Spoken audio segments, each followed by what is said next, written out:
తిరుపతి జిల్లా కేవీపీపురం మండలం కలుతూరులోని రాయల్ చెరువుకట్ట తెగిపోవడంతో ఏర్పడిన ఘోర విపత్తులో నష్టపోయిన ప్రజలకు రాష్ట్ర ప్రభుత్వం అందించిన నష్టపరిహారం పంపిణీలో అన్యాయం జరిగిందంటూ గ్రామస్తుల ద్వారా నిర్వహించారు.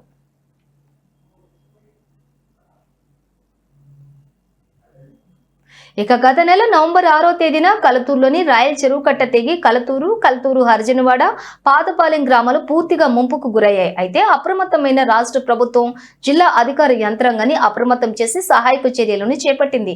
జిల్లాలోని పలు ప్రాంతాల నుంచి పారిశుద్ధ్య కార్మికులను ముంపు గ్రామాల్లోకి తరలించిన యుద్ధ ప్రాతిపాదికన పారిశుద్ధ్య చర్యలను కూడా చేపట్టి 2 రోజుల్లోనే గ్రామాన్ని సాధారణ స్థితికి తీసుకొచ్చింది. అంతేకాకుండా తక్షణ సహాయంగా ప్రజలకు ఆర్థిక సహాయాన్ని, నిత్యావసర సరుకులను పంపిణీ చేసింది. అనంతరం నష్టాన్ని అంచనా వేసి పరిహారం పంపిణీ చేసింది. ఈ నెల 12వ తేదీన జిల్లా కలెక్టర్ వెంకటేశ్వరు స్వయంగా గ్రామానికి చేరుకుని బాధితులకు పరిహారాన్ని పంపిణీ చేశారు.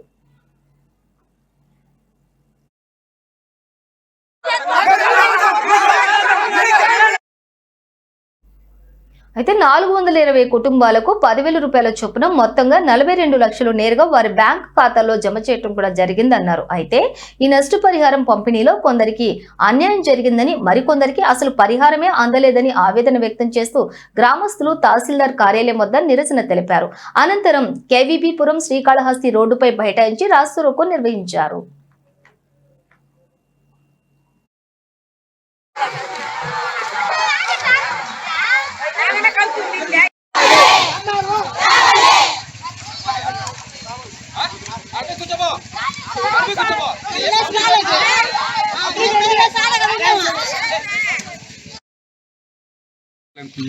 ఈ లిస్ట్ లో కూడా కొంతమంది అర్హులు ఉన్నారు, వాళ్ళది కూడా రాలేదు.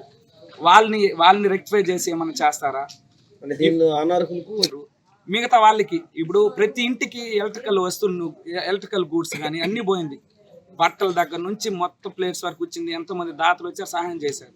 ఇప్పుడు కొంతమంది ఎలక్ట్రికల్ వస్తువులు ఉంది, ఫ్రిడ్జ్లు కానీ, వాషింగ్ మిషన్స్ కానీ, మిక్సీలు కానీ, బైక్లు, 2 వీలర్స్ బైక్స్ ఉంది, ఇవన్నీ పోయింది. మళ్ళీ ఇప్పుడు ఈ లిస్టు అంత హైట్ చేసి హైట్ చేసి వాళ్ళు వదలాల్సిన అవసరం ఏముంది? మా గ్రామం పోయింది, మా గ్రామంలో ఇలా మేము మాట్లాడుకొని మేము చేసుకుంటామంటే వీళ్ళు దాన్ని కాన్ఫిడెన్షియల్గా వదలాల్సిన అవసరం ఏముంది? అది ఫస్ట్ మాది క్వశ్చన్. మేము దీన్ని కలెక్టర్ దృష్టికి కూడా తీసుకొని వెళ్ళాము. దాన్ని హోల్డ్ చేయండి అబ్బా, వాళ్ళు మాట్లాడుకొని ఇస్తారంటే ఆయన కలెక్టర్ మా ఎదురుగానే మాట్లాడారు. ఆయన దాన్ని రిలీజ్ చేయాల్సిన అవసరం ఏముంది? దీని ప్రోద్బలం ఏమైనా ఉందా? ఇలాగ ఒకవేళ జరగాల్సింది, రేపు హౌస్ సైట్స్ ఇస్తానన్నారు, ల్యాండ్కి అమౌంట్ ఇస్తానన్నారు, ఒకవేళ 2-3 వీలర్స్కి, ట్రాక్టర్లకి ఏమైనా కూడా అమౌంట్ ఇవ్వచ్చు. వీటన్నిటిని కూడా ఇలాగే చేస్తారా? ఇది న్యాయం? ఇప్పుడు మా గ్రామ ప్రజలు బాధ్యులైనారు, మాకు తెలియకుండా మీరు లిస్ట్ వదలాల్సిన అవసరం ఏముంది? ఒకరిద్దరు చెప్తేనా ఇది విపత్తే కదా, అందరికీ న్యాయం జరగాలి కదా. ఇదే వెర్షన్ లో మాకు ఈ రోజు మాకు ఆస్తి నష్టం జరిగి చాలా మంది చాలా విపత్తు వల్ల చాలా రోడ్డు మీదకి వచ్చాం సార్. ఏదో మాకు నష్టపరిహారం ఇస్తామన్నారు.